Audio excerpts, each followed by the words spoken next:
This present will be a presentation about how work and energy relate to friction by Nicole, Adam, and Kayla.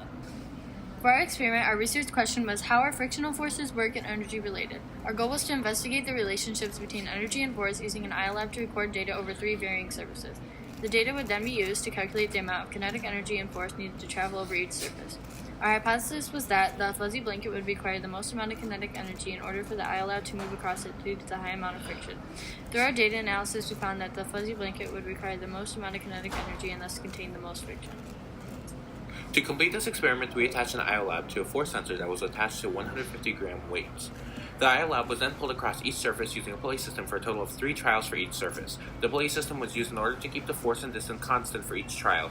Position, velocity, and acceleration data was taken from these trials in order to further analyze the effect of friction.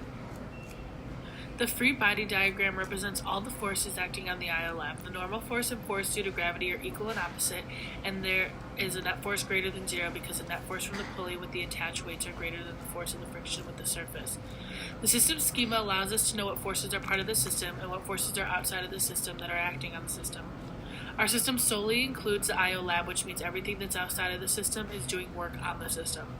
Kinetic energy is the energy of motion is dependent on the mass and velocity, since the equation is 1/2 mv squared. In all our trials, the velocity changes from the beginning to the end, so there's a change in kinetic energy.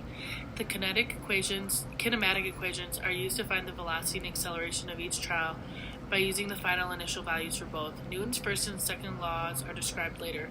The work-energy theorem, which states the work done by the net force acting on the system over a certain displacement, is equal to the change in kinetic energy in the system. We use this theorem to relate energy and force out of our system and provide stronger evidence for our claim.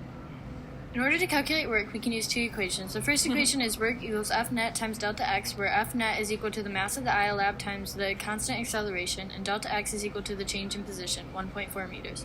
The second equation is work equals change in kinetic energy, where we can use the equation 1/2 mv squared to get the final initial kinetic energy values to find the change.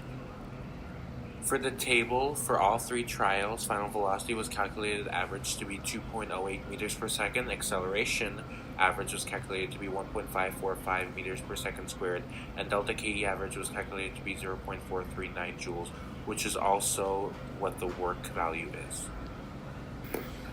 For the blanket, we found that the average final velocity was 0.59 meters per second, the average acceleration was 0.124 meters per second squared, and the delta KE was 0.035 joules, which is the same as our work.